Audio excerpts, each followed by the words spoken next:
الحمدللہ رب العالمین والصلاة والسلام علی سید المرسلین اما بعد فاعوذ باللہ من الشیطان الرجیم بسم اللہ الرحمن الرحیم الصلاة والسلام علیک یا رسول اللہ وعلی آلک وصحابک یا حبیب اللہ الصلاة والسلام علیک یا نبی اللہ وعلی آلک وصحابک یا نور اللہ۔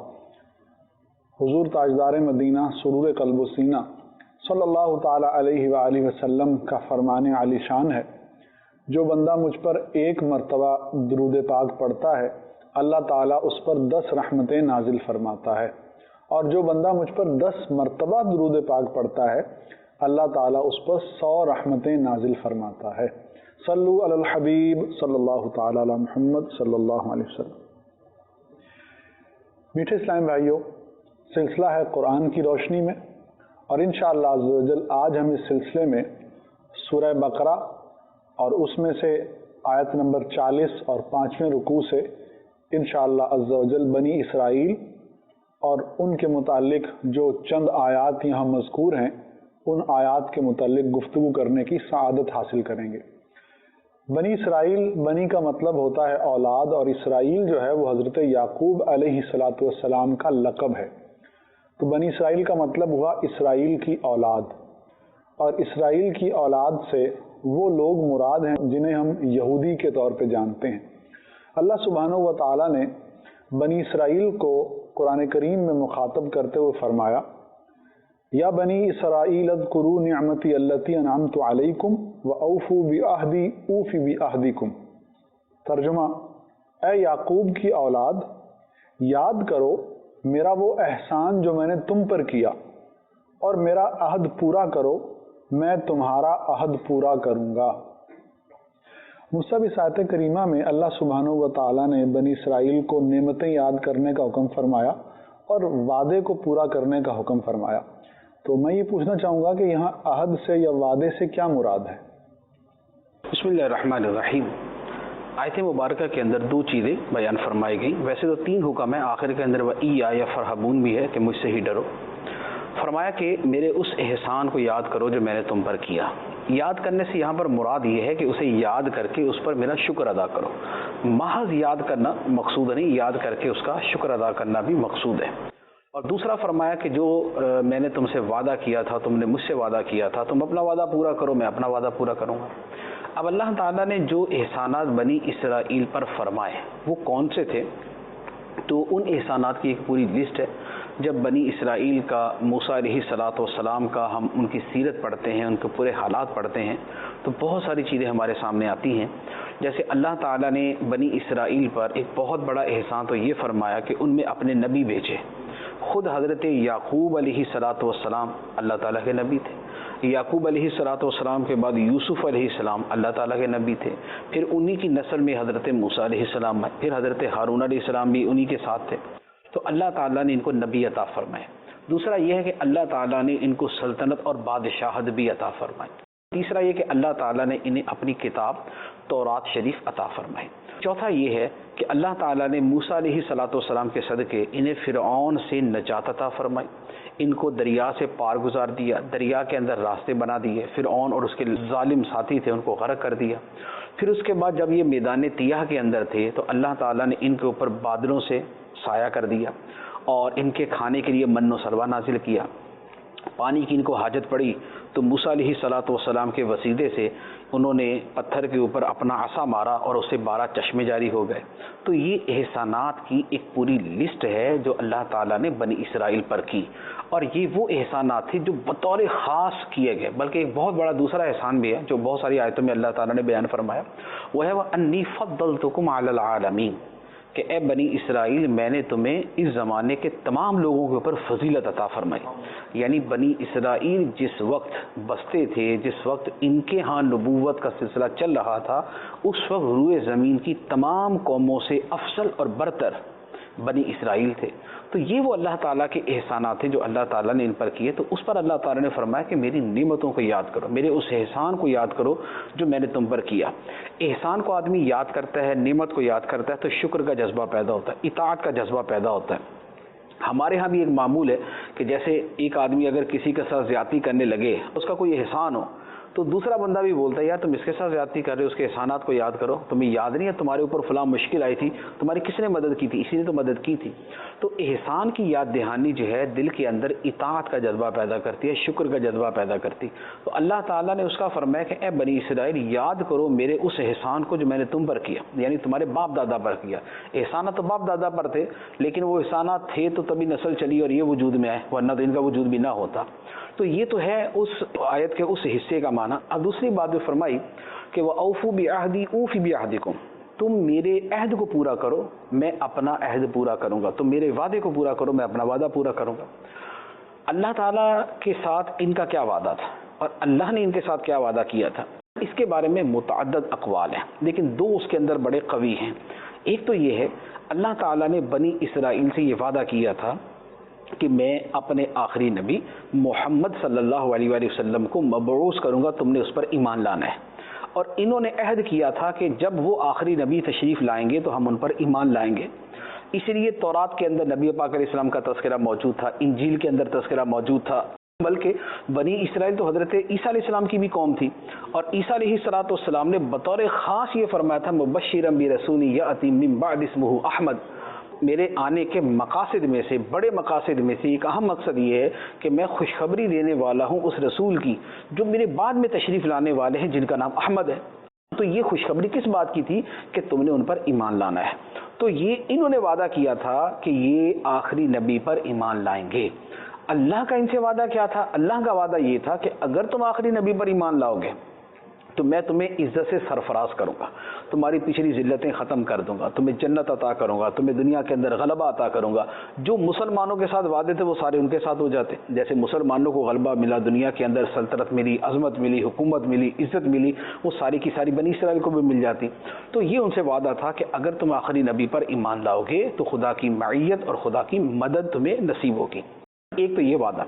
دوسرا ایک اور وعدہ ہے جو قرآن پاک کے اندر ہی مذکور ہے کہ اللہ تعالیٰ نے فرمایا کہ بے شک اللہ نے بنی اسرائیل سے عہد لیا، ان الفاظ کے ساتھ وہ آیت مبارکہ ہے وَلَقَدْ أَخَذَ اللَّهُ مِيثَاقًا، بے شک اللہ نے بنی اسرائیل سے عہد لیا۔ اس عہد کے اندر جو بیان کیا گیا ہے وہ یہ ہے، فرمایا کہ اگر تم نماز قائم کرو، زکوٰۃ ادا کرو، میرے رسولوں پر ایمان لاؤ، ان کی تعظیم کرو، ان کی مدد کرو اور اللہ کو اچھا قرض دو۔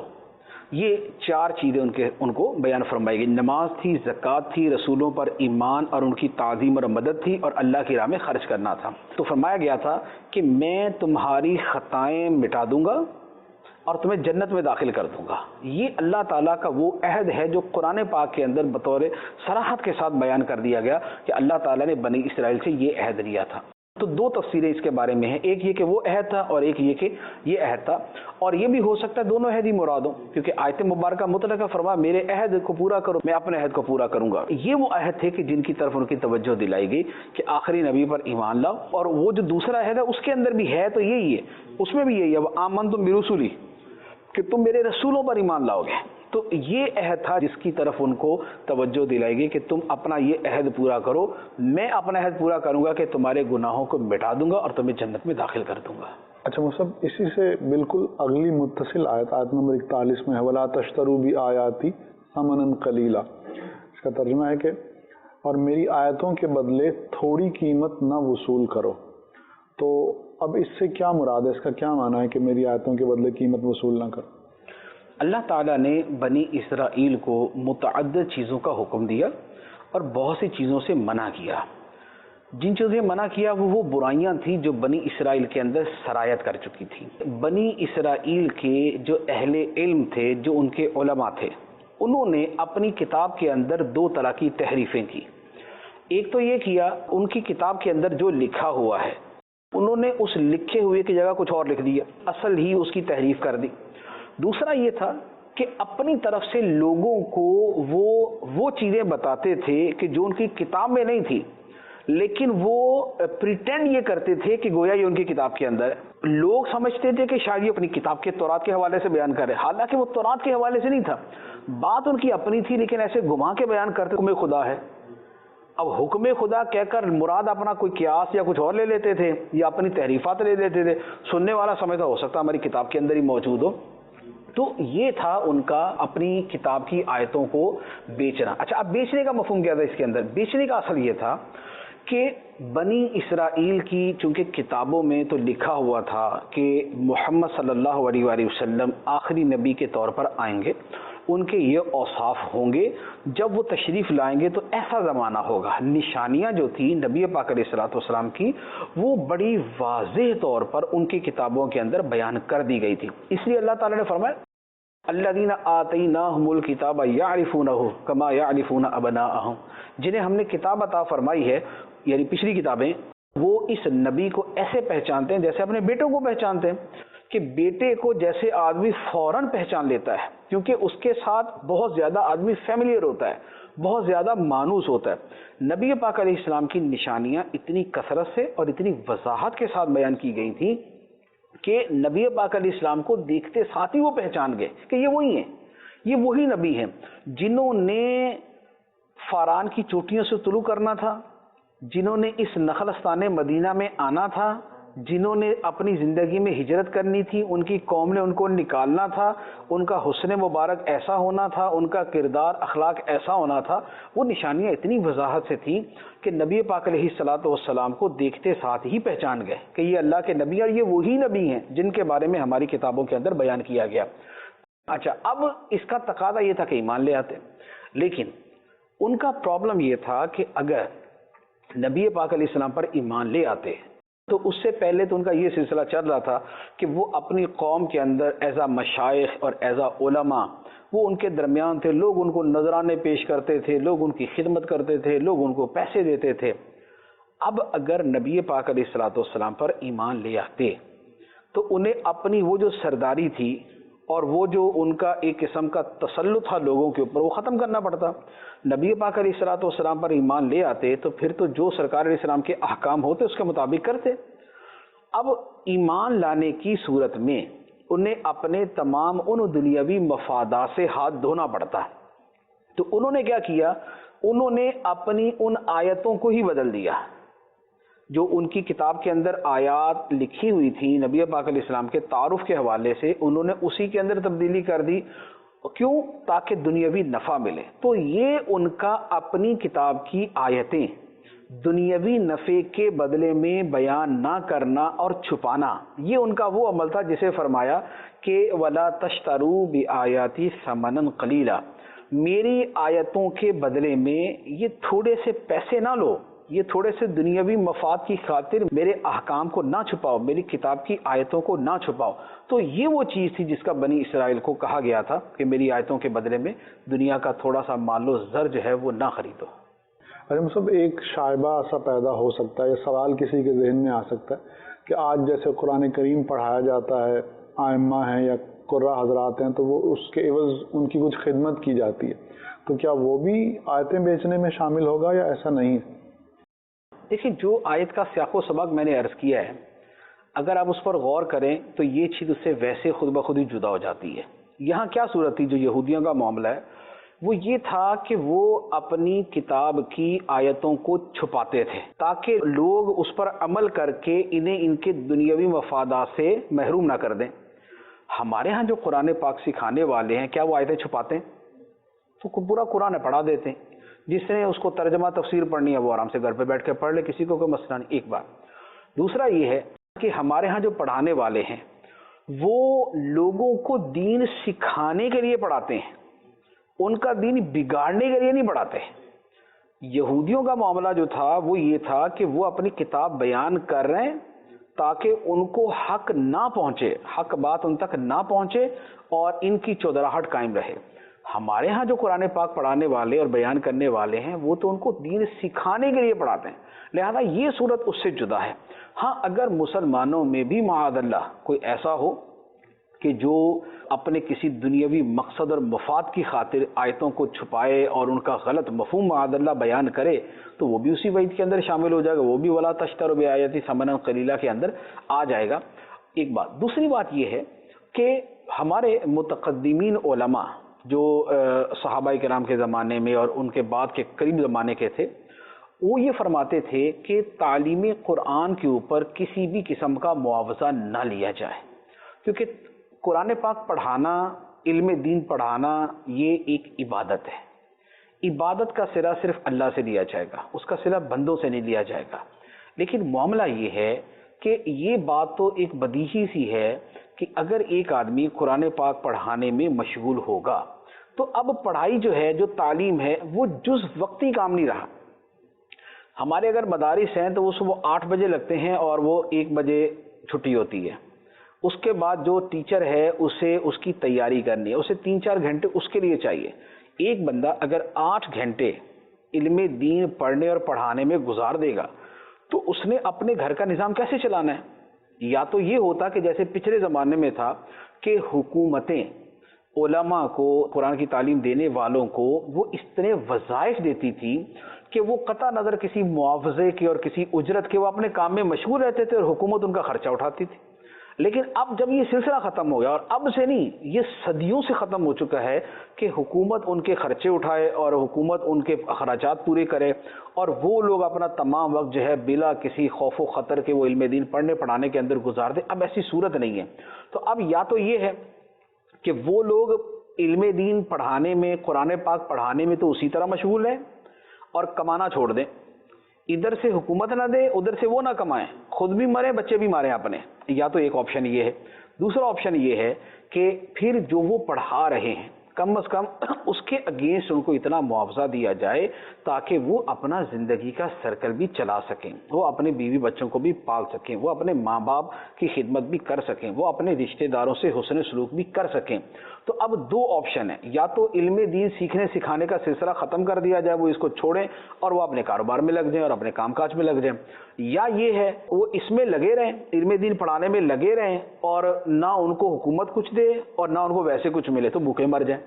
تیسرا آپشن یہ ہے کہ وہ علم دین ہی پڑھائیں لیکن اسی کے بدلے میں ان کو کچھ دے دیا جائے تاکہ ان کی معاش کی جو فکر ہے وہ بھی دور ہو جائے اور اس کے ساتھ ساتھ جو ہے وہ اپنا علم دین پڑھانے کا سلسلہ بھی جاری رکھیں۔ لہذا اس وجہ سے متاخرین نے یہ فرمایا کہ قرآن پاک کی تعلیم ہے، دین کی تعلیم ہے، امامت ہے، خطابت ہے اور یہ اس طرح کے جو واعظ ہے، یہ وہ ساری چیزیں ہیں کہ جن کے اوپر اجرت لینا دینا شرعاً جائز ہے، اس کے اندر کوئی حرج نہیں۔ لیکن وہ جو بنی اسرائیل کا معاملہ ہے وہ بالکل جدا چیز ہے، اس کا تعلق اس سے نہیں تھا کہ وہ تورات پڑھاتے تھے اور اس کے پیسے لیتے تھے، وہ یہ معاملہ ہی نہیں ہے، وہ چیز ہی دوسری ہے۔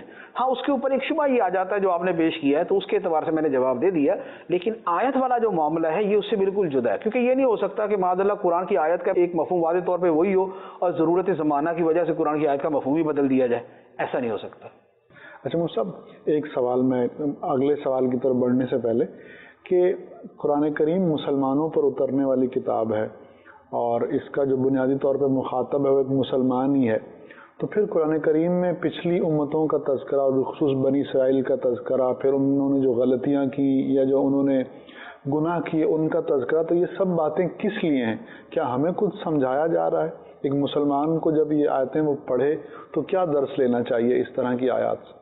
دیکھیے قرآن پاک کے اندر 2 باتیں بڑی واضح طور پہ فرمائی گئی۔ ایک تو یہ ہے کہ قرآن پاک کے نزول کا بڑا بنیادی مقصد ہے ہدی للناس، قرآن پاک ہدایت ہے تمام لوگوں کے لیے۔ قرآن پاک نازل ہوا نبی پاک صلی اللہ تعالیٰ علیہ وآلہ وسلم پر اور نبی پاک علیہ الصلوۃ والسلام رسول بن کے تشریف لائے تمام انسانوں کے لیے، تمام مخلوقات کے لیے، لیکن جو مکلفین ہیں وہ آ جاتے ہیں تمام انسانوں کے لیے۔ وما ارسلناک الا کافۃ للناس بشیرا ونذیرا، نبی پاک علیہ الصلوۃ والسلام کی جو تبشیر ہے، خوشخبری دینا، یا جو آپ کا انذار ہے، ڈرانا، ڈر سنانا، اس کا جو سب سے بڑا سورس ہے، ذریعہ ہے، وہ قرآن پاک ہے۔ اس کا مطلب یہ ہوا کہ قرآن پاک کے بنیادی مقاصد میں سے ایک مقصد جو خوشخبریاں دینا اور ڈر سنانا ہے، لوگوں کو متنبع کرنا ہے، خبردار کرنا ہے، ان کو الارم کرنا ہے، اور انہیں جو ہے وہ بتانا ہے کہ اللہ تعالیٰ کی رضامندی اس میں ہے، ناراضگی اس میں ہے۔ ایک بات یہ۔ دوسری بات یہ ہے کہ قرآن پاک کے اندر جگہ جگہ مختلف قوموں کے واقعات بیان کیے جاتے، اور اس کے ساتھ کوئی نہ کوئی ایسی آیت ضرور ہوتی ہے جس میں فرمایا جاتا ہے کہ اس میں عبرت ہے عقل والوں کے لیے، یا بہت جگہ پر یوں مخاطب کیا جاتا ہے فَاعْتَبِرُوا يَا أُولِي الْأَبْصَارِ، اے آنکھ والو عبرت حاصل کرو۔ تو قرآن پاک میں جو پچھلی قوموں کے احوال بیان کیے جاتے ہیں، اگر ان پر انعام ہوا تو اس کا مقصد یہ ہے کہ لوگوں کو ترغیب ملے، اگر انہیں سزا ہوئی تو اس کا مقصد یہ ہے کہ لوگوں کو تنبیہ ہو، لوگوں کو ڈر پیدا ہو۔ تو قرآن پاک کے نزول کے بنیادی مقاصد کے اندر ہدایت دینا ہے، اور گزشتہ قوموں کے احوال کے بیان کے پیچھے بھی یہی ہدایت ہی مقصود ہے، اور وہ ہدایت یہاں پر بصورت عبرت ہے۔ اب بنی اسرائیل کے جو احوال بیان کیے گئے، یہاں پر دو سوال ہو سکتے ہیں۔ ایک سوال تو جیسے آپ نے کیا کہ قرآن پاک میں بہت ساری قوموں کے احوال ہیں، اس کا مقصد کیا ہے، وہ تو میں نے عرض کر دیا کہ عبرت اس سے مقصود ہے۔ دوسرا سوال یہ ہو سکتا ہے کہ بطور خاص بنی اسرائیل ہی کا تذکرہ زیادہ کیوں ہے، اور بہت جگہوں پر، کہ بہت جگہوں پر ہے۔ جی۔ قرآن پاک میں بنی اسرائیل کا سب سے زیادہ تذکرہ ہے۔ نبی پاک صلی اللہ علیہ وآلہ وسلم کے بعد سب سے زیادہ موسیٰ علیہ السلام کا، اور امتوں کے اندر سب سے زیادہ بنی اسرائیل کا تذکرہ ہے۔ تو ان کا اتنا تذکرہ کیوں ہے؟ آخر اور قومیں بھی تو تھیں، تو انہی کا تذکرہ زیادہ کیوں ہے؟ اس کی وجہ یہ ہے کہ ہماری جو امت ہے، امت محمدیہ علی صاحبہ الصلاۃ والسلام، اس کی بہت زیادہ مماثلت بنی اسرائیل کے ساتھ ہے۔ وہ کس طرح؟ بنی اسرائیل کو بڑے نمایاں انبیاء عطا کیے گئے، موسیٰ علیہ السلام، یوسف علیہ السلام، یعقوب علیہ السلام، اور عیسیٰ علیہ السلام۔ اچھا، اسی طرح پھر زکریا علیہ السلام بھی ہیں، یحییٰ علیہ السلام بھی ہیں، لیکن یہ بڑے پرومیننٹ انبیاء علیہ السلام۔ اس امت کو سب سے نمایاں ترین نبی اور رسول عطا کیے گئے حضرت محمد صلی اللہ تعالیٰ علیہ وآلہ وسلم۔ دوسری بات یہ ہے کہ بنی اسرائیل کے اندر بھی عروج و زوال بہت زیادہ ہوا، کبھی وہ عروج پہ چلے گئے، کبھی وہ زوال میں آ گئے، کبھی عروج پہ چلے گئے، کبھی وہ زوال میں آ گئے۔ اسی طرح اس امت کے اندر بھی عروج و زوال کا بہت زیادہ ظہور ہونا تھا۔ ان کے اسباب زوال کے اندر قرآن پاک کے اندر بار بار بیان کیا گیا، تمہارے اوپر ذلت مسلط کر دی گئی اس لیے کہ تم نافرمانی کرتے تھے، تم ناشکری کرتے تھے، تم کفر کرتے تھے، تم یہ کرتے تھے، یہ بار بار ان کو بیان کیا گیا۔ وہی چیزیں اس امت کے اندر بھی پیش آنی تھی، ان میں بہت ساری چیزیں اس امت میں پیش آنی تھی، لہذا اس امت کے سامنے وہ واقعات بار بار بیان کیے گئے تاکہ انہیں تنبیہ رہے۔ جیسے ہم بھی اگر کبھی اپنا کوئی تقابل کریں تو اگر ہمارے جیسا ہی کوئی دوسرا ملک ہو، آبادی بھی ہمارے ملک جتنی ہو، وسائل بھی ایسے ہی ہوں، لیکن اسی آبادی، انہی وسائل، اسی طرح کے ماحول کے اندر ایک دوسرے ملک نے بہت ترقی کی ہو تو ہم مثال اس کی دیں گے، ہم ڈائریکٹ دنیا کے اس ملک کی مثال نہیں دیں گے جس میں بیٹھے بیٹھے تیل نکل آئے، جس کے اندر بیٹھے بیٹھے ہزاروں معدنیات نکل آئے، جس کے اندر اعلیٰ درجے کی چیزیں اللہ تعالیٰ کی طرف سے ویسے ان کو عطا کر دی جائیں، ہم قیاس اس پر نہیں کریں۔ ہم کہیں گے دیکھو یار فلاں، جیسے ہمارے یہاں کیا ہوتا ہے، عام طور پہ ہم کہتے ہیں بھی آپ کا ملک کس سال میں آزاد ہوا، فلاں سال کے اندر، آپ سے ایک سال پہلے فلاں ملک آزاد ہوا، ایک سال بعد فلاں ملک آزاد ہوا، دیکھو وہ کہاں پہنچ گیا، تم کہاں بیٹھے ہوئے ہو۔ ہمیں یہ نہیں کہا جاتا یار تم سے 300 سال پہلے دیکھو فلاں ملک آزاد ہوا تھا تو وہ تو کہاں پہنچ گیا، تم ادھر ہی بیٹھے ہوئے ہو۔ تو ہم بولے یار ہمیں 70 سال ہوئے، 300 سال ہو گئے۔